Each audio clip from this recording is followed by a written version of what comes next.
Salut à tous, bienvenue dans cette nouvelle vidéo. On est reparti pour une année. Nono est avec nous. Salut Nono. Salut Sacha. Alors Nono, on va parler, ça y est, du mercato hivernal qui commence officiellement aujourd'hui. Est-ce que ça va être un mercato très très calme, zéro départ, zéro arrivée? Est-ce que ça va être un mercato comme l'année dernière, de recrues dont on ne connaît pas réellement le niveau et qu'à l'arrivée on a été très déçus?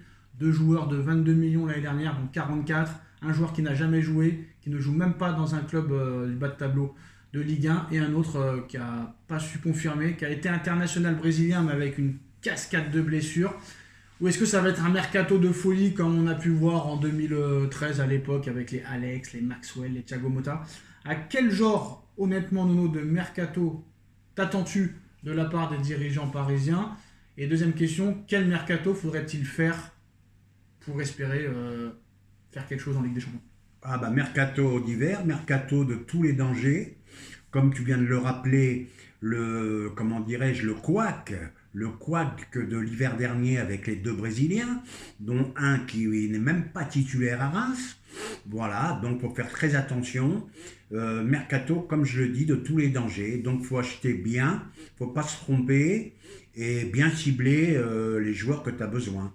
Voilà. Alors toi, t'es de quel clan? T'es du côté Nasser, du côté Campos, du côté Enrique? Alors du côté Enrique, on veut un défenseur, en priorité un défenseur central et un milieu offensif. Si jamais tu peux faire un milieu de terrain, c'est du bonus pour lui, mais il peut s'en passer. Mais surtout un ailier pour concurrencer Barcola et compagnie, et un défenseur central si Skriniar, Kimpembe s'en vont. Du côté de Campos, on veut absolument un numéro 9, hein, on est buté, il faut un numéro 9 absolument.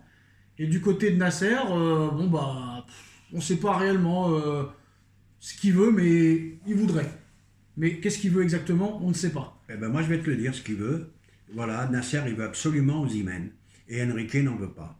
Voilà, donc qu'à Paris tu vois ça, ça n'existe pas. Une structure comme ça où l'entraîneur, le directeur sportif, le président, aucun des trois n'est d'accord. Voilà, alors il faut suivre qui? Ben, je vais te répondre, il faut suivre l'entraîneur. Autrement, tu vas avoir des joueurs qui vont finir sur le banc à des sommes astronomiques. Oui, mais il y a un petit problème, Nono. Là, tu as un numéro 9 à l'heure actuelle qui marque non seulement à chaque match, mais qui marque dans un minimum de temps complètement record. 4 buts lors des 4 derniers matchs, avec même pas 90 minutes jouées sur les 4 buts. Ton attaquant, tu l'as. Donc pourquoi Campos et Nasser veulent aller chercher un numéro 9 alors que tu l'as déjà, et qu'en plus de ça, ce joueur-là marque et ne joue pas? Là, je suis entièrement d'accord avec toi. Ramos, on l'oublie complètement. Ça veut dire, mon petit Ramos, voilà, tu vas prendre la sortie toi aussi. Donc c'est impossible de se tromper à ce point-là. Ramos, Colomwani, Asensio, avec des salaires faramineux que Oui, tu mais fais. sur Ramos, ils ne sont pas trompés vu qu'il marque à chaque match. Oui, ils marquent, mais ils n'en veulent pas. Il n'en veut pas. Il n'en veut pas. Même Enrique, il a du mal à le mettre, il le met dans les situations perdues, hein, où Ramos peut faire un peu la différence. Donc je comprends pas cette mésentente au niveau de la direction du club, je comprends pas, voilà. Alors ne pas recommencer les erreurs de cet été, parce que tu as quand même 180 millions sur le banc. Tu as un Asensio, 1 million d'euros par mois qui joue pas, donc Mendes il peut se plaindre, 100 000 euros par mois. T'as Asensio, voilà, t'as Skriniar, 1 million d'euros par mois aussi, voilà, qui joue pas non plus. Quel échec, mercato d'échec, hein. Faudra pas après dire patati patata. Donc évitons les mêmes erreurs. Alors maintenant, Kimpembe est sur la liste des transferts, Skriniar sur la liste des transferts, peut-être même Donnarumma, Randal Colomwani. Est-ce que ce sera réellement possible de se séparer de ces joueurs-là alors que ça ne se bouscule pas réellement au portillon pour eux? Moi je suis très pessimiste. Pessimiste pourquoi? Parce que tu vas me dire non, tu te répètes toujours la même chose. À cause de leur salaire. Qui va leur donner ça? Même en Arabie Saoudite, je ne sais pas s'ils peuvent avoir l'équivalent par rapport à leur valeur. Qui va leur donner des salaires pareils? Personne. Personne. Donc c'est très très compliqué. Ça va se finir en prêt avec option d'achat ou peut-être obligatoire ou pas. Et une grosse partie du salaire divisé par deux. Donc c'est compliqué. Hein. Quoi qu'il en soit, ces joueurs, s'ils partent, il faudra les remplacer. Donc maintenant, la liste d'Enrique, on la connaît, on va pas se répéter. Hein, Kvaratskhelia compliqué, Cherki Compliqué parce que tu sais qui c'est qui représente ses affaires, c'est la mère à Mbappé, donc on n'est pas enchanté du côté de Nasser de parler avec lui. Ben Seguir, apparemment Nono séduit tout le monde, hein, les supporters, ainsi que Luis Enrique, mais cet hiver ce sera compliqué. C'est possible, mais c'est compliqué, vu que c'est l'un des meilleurs joueurs de l'AS Monaco, que l'AS Monaco peut aller en huitième de finale de Ligue des Champions. Là, il y a un PSG Monaco dimanche prochain là, qui arrive, Nono, en Trophée des Champions. Est-ce que c'est l'occasion peut-être de discuter où il se passera rien et ils recruteront un autre joueur? Ah ben avec le PSG, tu sais que tout est possible. Hein. S'ils ont vraiment envie de Ben Seguir, ils iront le Toi, chercher. qu'est-ce que tu penses de ce joueur? S'il y avait un choix là, entre Cherki et lui, tu prendrais qui? Là, tu me poses une question un petit peu délicate. C'est simple, moi quand je vois les prestations de Cherki en Ligue 1 et Europa et de Ben Seguir en Ligue 1 et en Ligue des Champions, le choix est vite fait, hein. Pour moi, le choix est vite fait. J'aurais une petite préférence pour Ben Seguir quand même. On est d'accord, il n'y a pas photo, 10 buts, 4 passes décisives. Il a joué à un niveau supérieur que Cherki, hein, quand même. La Ligue des Champions, il est là. Bon, faut faire attention, faut confirmer. Hein, faut pas encore s'emballer une saison, ça y est, c'est un phénomène. C'est une belle promesse. Même Cherki, s'il continue à progresser comme ça. Oui, mais Cherki a des problèmes de comportement que je n'aime pas trop. C'est pas un joueur que j'aimerais voir au Paris Saint-Germain. Mais il a du ballon, il a du ballon. Il a peut-être du ballon, mais c'est un caractère, excusez-moi, c'est un caractère très très très très très très compliqué à gérer. Et Enrique, on sait que les compliqués, il aime pas trop ça. Donc moi, s'il y avait un choix, bah, ce serait Kvaratskhelia, c'est sûr, mais mission impossible. Mais il faut absolument recruter de ce côté-là pour concurrencer Barcola, qu'on a l'impression qu'il est dans son confort. Et là, c'est bien parce qu'il lui a mis Doué dans les pattes. Donc est-ce qu'il faut continuer seulement avec Doué et Dembélé ou il faut quand même un ailier en plus? Moi, je pense qu'il faut un ailier en plus. Ben, un ailier en plus, ça veut dire quoi? Ça veut dire Barcola ou Doué sur le banc. Hein. Voilà ce que ça veut dire. Si tu achètes un ailier, c'est pour qu'il joue. Tu vas pas acheter un joueur pour qu'il serre le banc. Donc c'est toujours pareil. Mais Barcola aussi, lui aussi, j'ai lu quelques articles. Il paraît que Riolo l'a traumatisé, de l'appeler Bambi. Oh les mecs, faut arrêter là. Faut arrêter avec les traumatismes comme ça. Alors Dani Olmo pourrait pourrait quitter le Barça Nono, gratuitement. Donc là, tout le monde se bouscule au portillon. Arsenal, Manchester City, le Paris Saint-Germain. Toujours pas d'accord avec les instances de la Liga espagnole pour inscrire Dani Olmo en Liga espagnole et il pourrait quitter le Barça pour 0 € Nono. Faut-il tout faire si jamais il y a cette opportunité? Ah voilà un excellent joueur.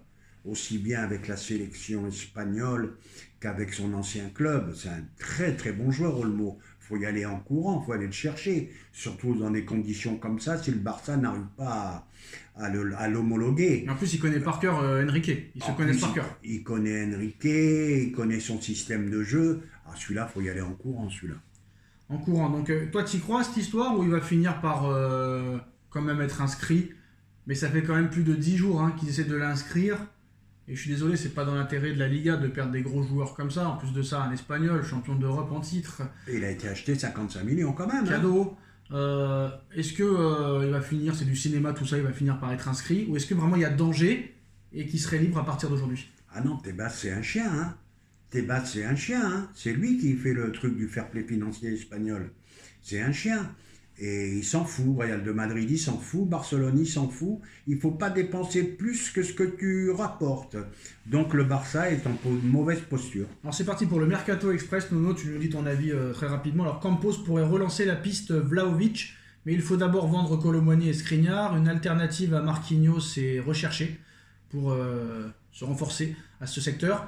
Et après avoir vendu tout ça, Paris sera prêt à bondir sur les bonnes affaires de janvier. C'est toujours pareil, hein. Vlahovic, pur numéro 9, c'est Campos qui le veut, et on sait très bien qu'il n'en veut pas Enrique, donc pourquoi insister? Voilà, encore des rumeurs pour rien, parce que Enrique n'en veut pas, Enrique ne veut pas de joueur avec un gros ego, donc compliqué. Et est-ce que la recrue sera pas Nkunku, Nono? L'avenir de Nkunku à Chelsea est incertain, Chelsea est susceptible de vendre quelques joueurs en janvier. Le joueur cherche à partir en janvier et le PSG est l'une des destinations possibles. Un prêt avec option d'achat obligatoire serait la formule la meilleure pour les parties Nkunku. 6 mois à Paris plus option d'achat obligatoire.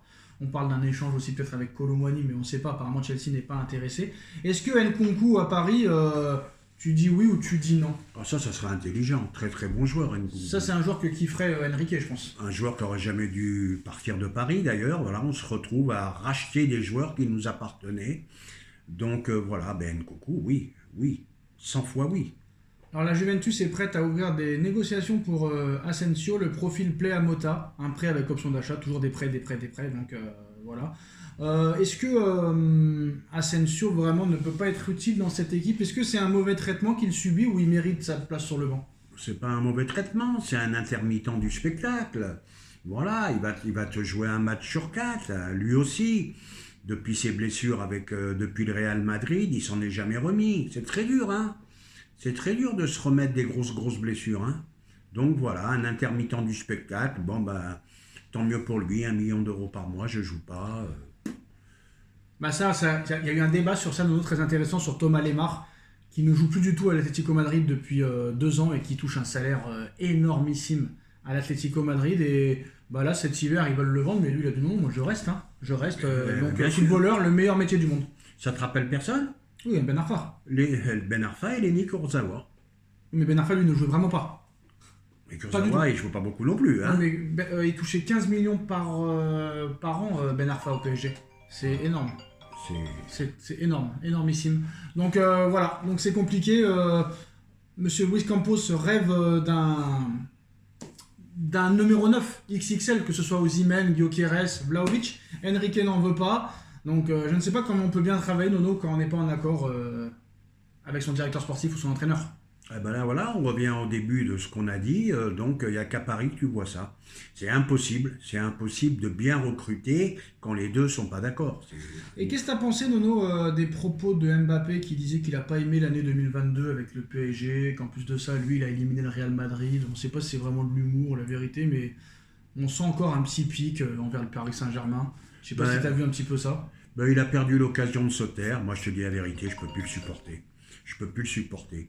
Il peut planter un triplé, un quadruplé, ça ne changera rien pour moi. Le bonhomme, je ne peux plus le supporter.